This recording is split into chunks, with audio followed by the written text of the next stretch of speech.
Welcome back to Nature's Corner. My name is Erin Shaw. I'm a park naturalist with Ohio Department of Natural Resources. On today's show, we have Officer Chris Dice with us to talk about vultures, the good, the bad, and the ugly. Before we get with Officer Dice, we're going to take a quick look at a clip from Glen Helen, which is a raptor rehabilitation that we took a couple months ago while we were there talking with Rebecca. She's going to show us the vultures that she has there in rehab. All right, Erin, so you tell me, are these birds here raptors? I think they are not raptors. Correct. These are our honorary raptors. These are the vultures. So the reason vultures are not considered raptors is because they are primarily scavenging. In fact, they don't have those strong talons that the rest of our birds do for hunting. Their feet are used for walking, as you can see right now, and also for holding their food down as they're picking and pulling. So these are two turkey vultures in here. Those are the ones with the red heads. They've got their wings spread right now. And then the one walking around with the silvery head is our black vulture. What's the cartoon with the three vultures that... I don't know. It was a long time ago. These guys are huge. I think that in the picture you can't really tell how big they are. But yeah, what's the length of their wing spread? So a great rule of thumb for birds is their wing spread tends to be about 3 times their height. So these guys, if they had full intact wings, their wing spread could be up to about 5 to 6 feet, which is really remarkable. And the bald eagles, so these guys look big, and I know that bald eagles compared to this bird is also very, very big. Mm-hmm. I don't know, I'm just really amazed. So tell me about their nose.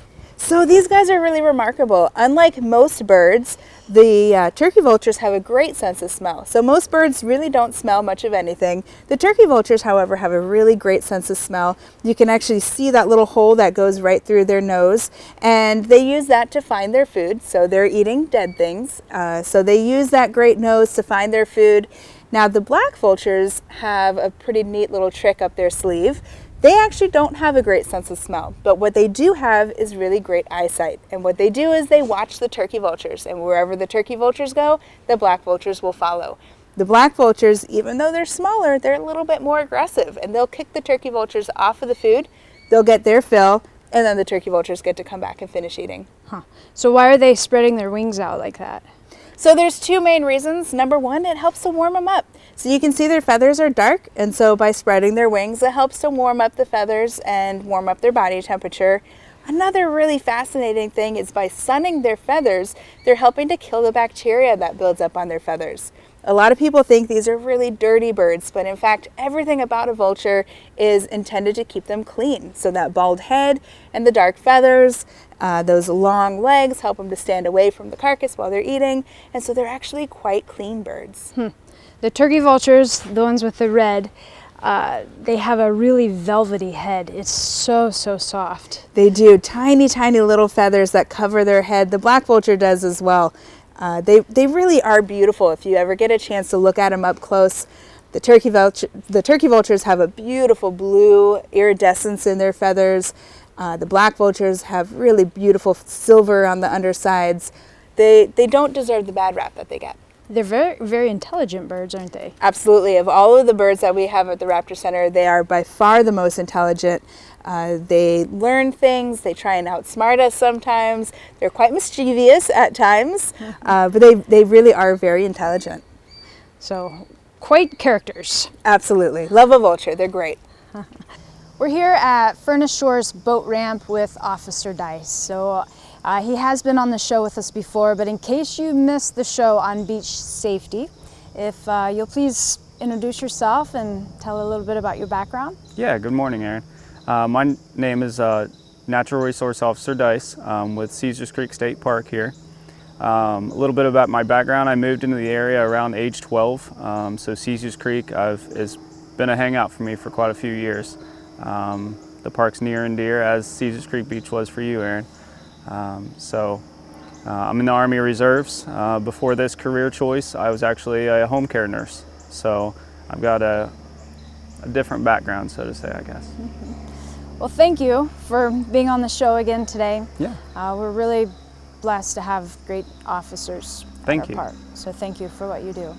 Thanks. And we're standing here in the boat ramp parking lot, Yeah. talking about vultures with a sign here behind us.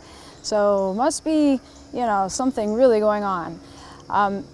Before we get into the bad and the ugly of the vultures, let's first talk about the good part of them. So Yeah.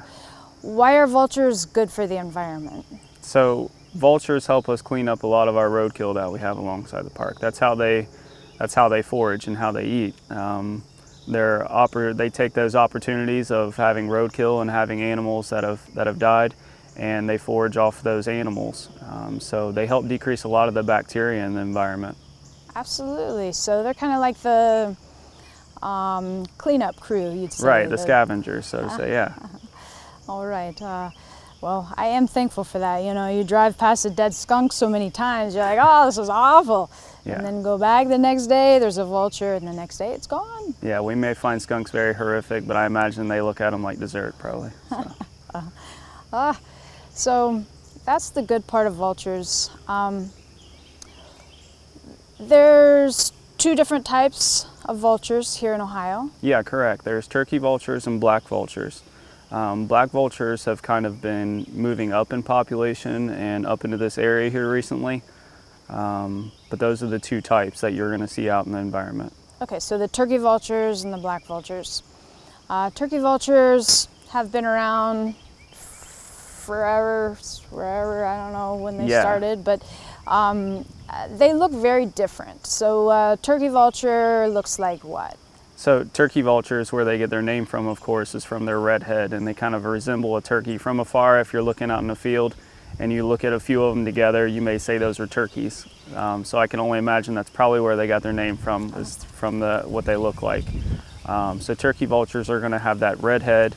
They're going to be a bigger bodied bird. And black vultures, of course, are going to have the black heads instead of the red heads on them, and a little bit smaller bodied.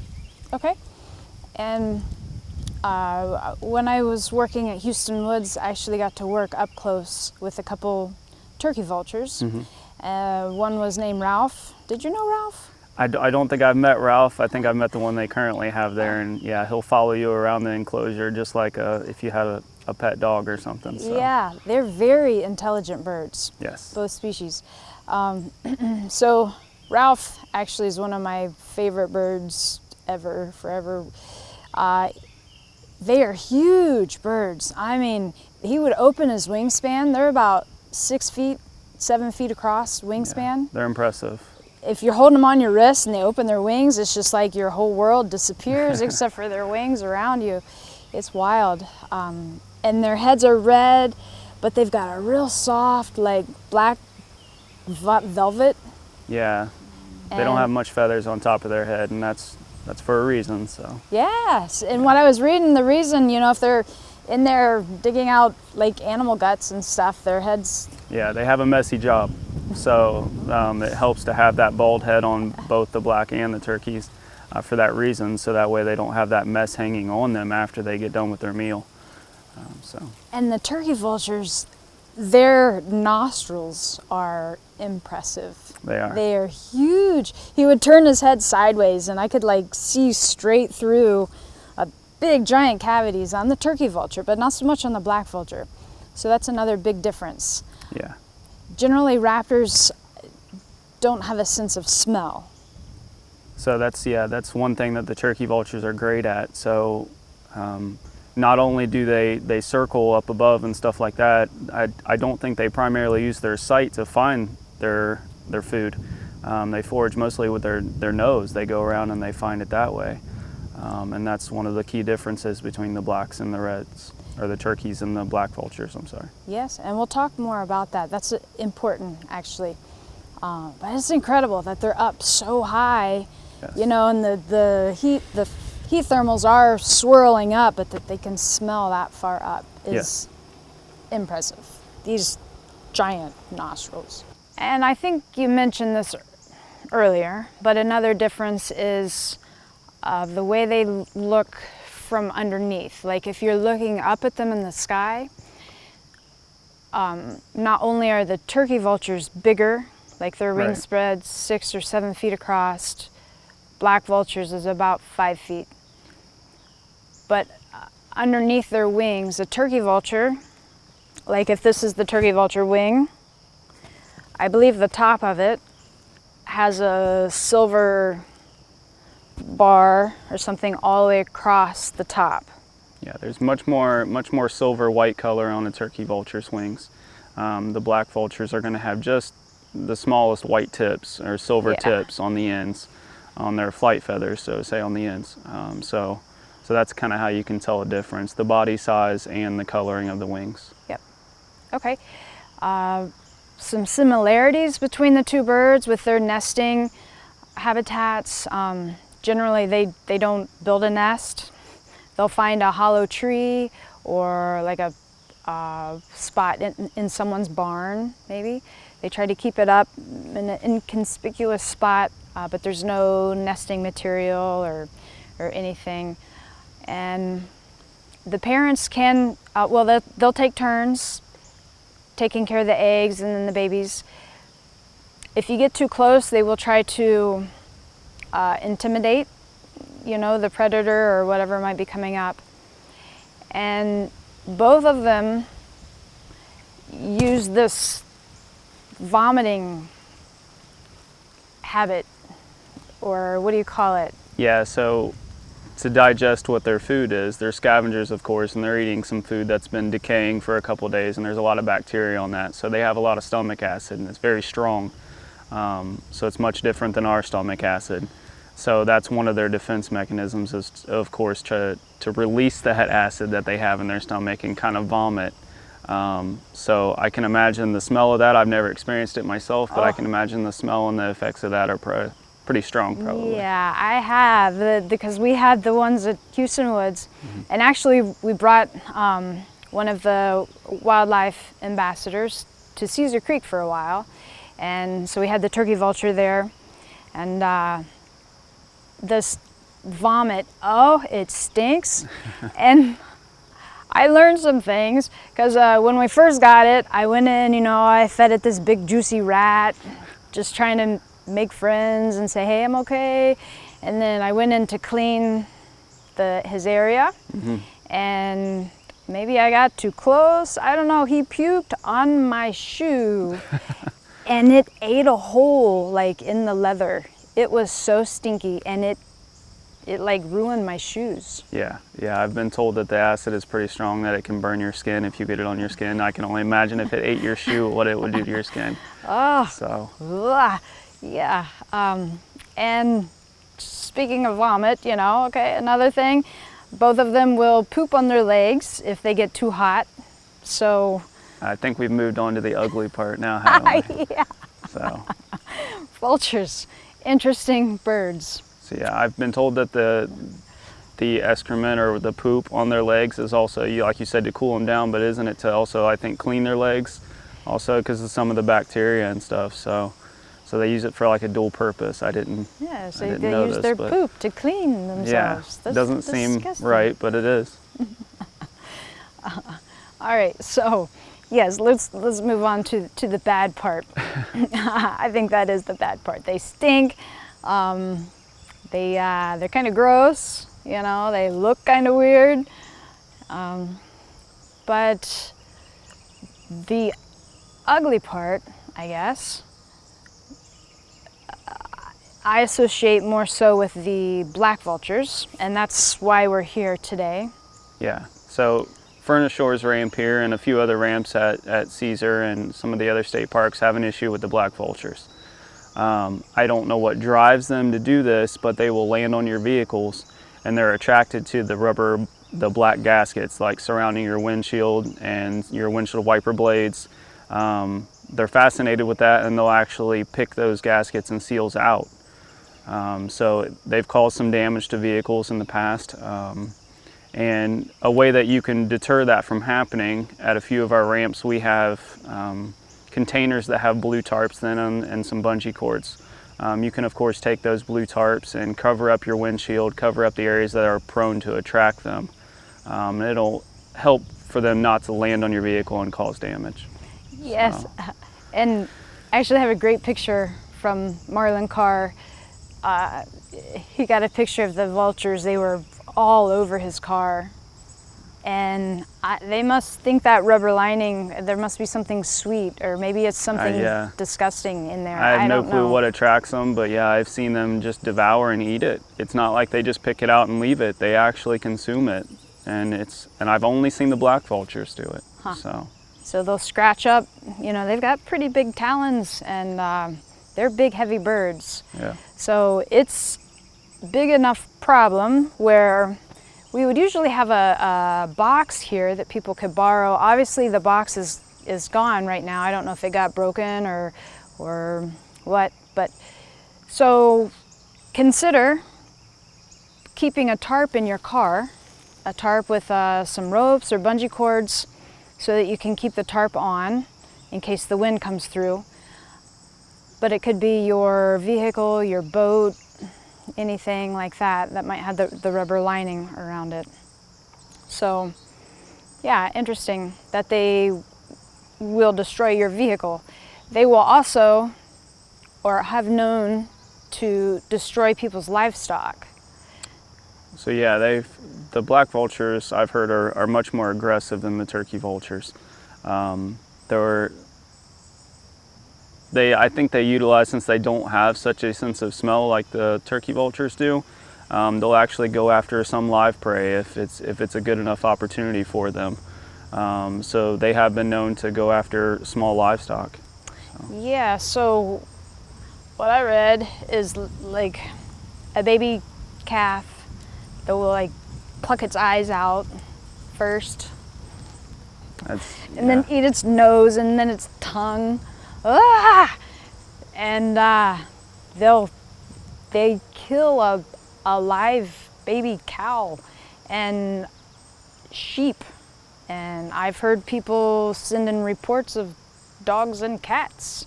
So you have to be careful. While watch for these guys. You don't want them to get established in your area because they can become a nuisance. And I think that's the biggest thing is allowing them to kind of get established and feel comfortable where you are and where you don't want them to be.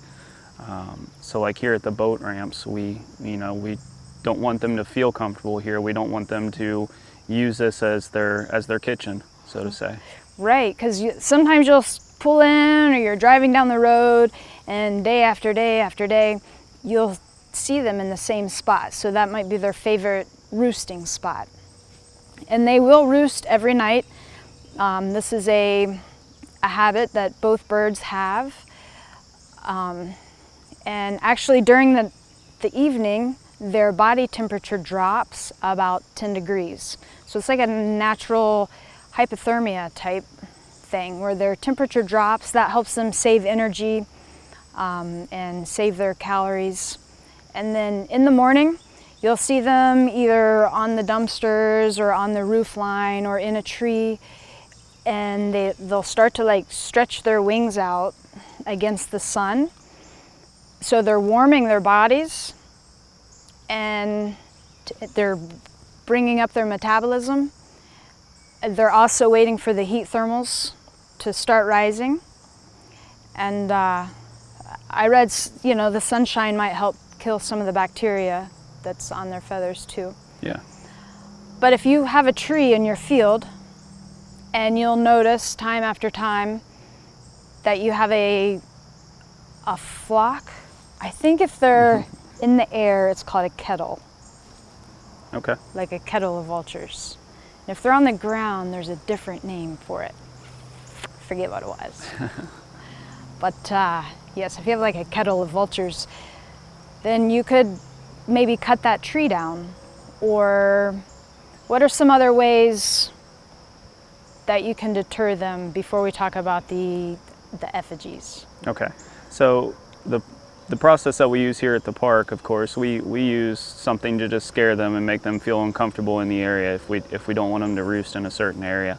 The way we commonly do that is with pyrotechnics. So We have things called bird bangers where it's a small gun that we use and it shoots up in the air. It's not meant to harm the birds at all. It's only meant to scare them out of the area and deter them from wanting to stay here. Okay. So like noise crackers. I read somewhere the little green lasers, they don't like that. I have heard, yeah, that the lasers can deter them, just make them feel uncomfortable when they see them. So. And maybe a dog, you know, or. Right, any kind of a natural predator to them, something to make them feel uncomfortable would be a way to do it. Or just go out and run around like crazy, I don't know. Just scare them away, don't let them get comfortable where they are. The black vultures in particular, because they can become a problem. Right. To your livestock and also to the turkey vultures.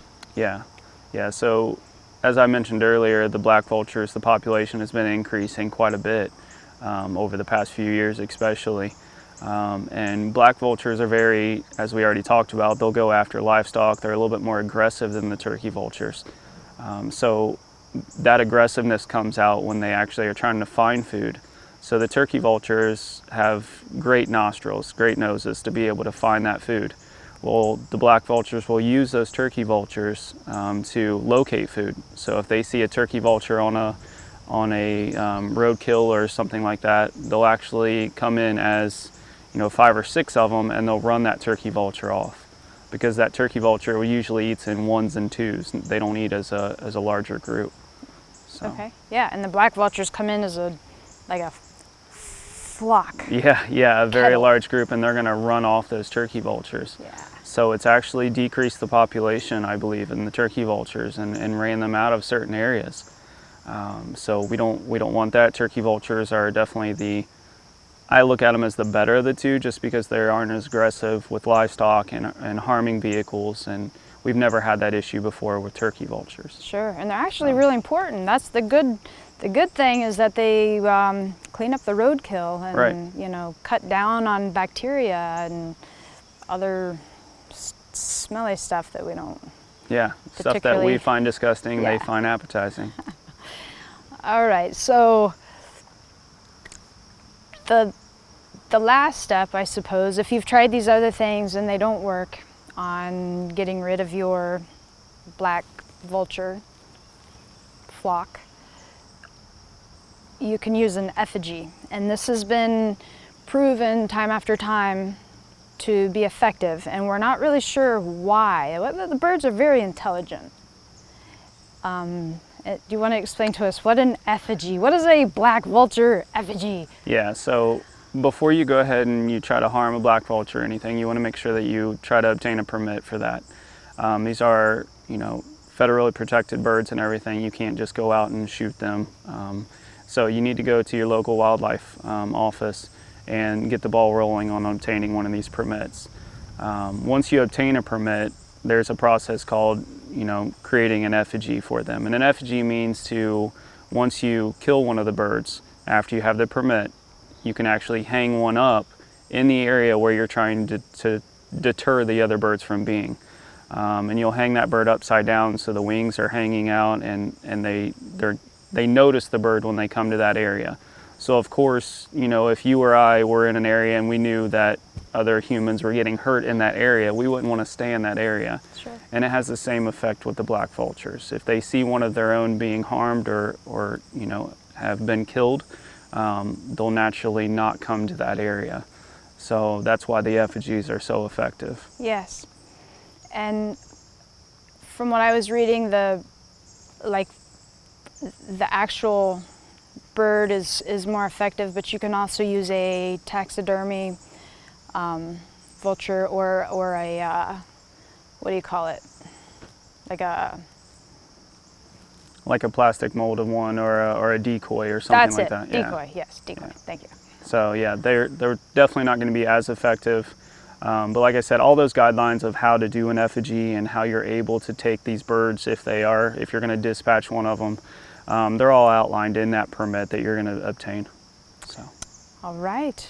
Yeah. Well, very interesting. Yes. A lot of information there. Vultures, say the good, the bad and the ugly of our vultures here in Ohio. So that's it for today's show. Officer Dice, thank you once again. You're welcome, for being Erin. Thank here. you. Thank you for what you do, protecting our wildlife and our visitors. So if you would like more information about today's show, you can check us out online, ohiostateparks.gov, or you can check out our Facebook page, and we'll see you on the trail.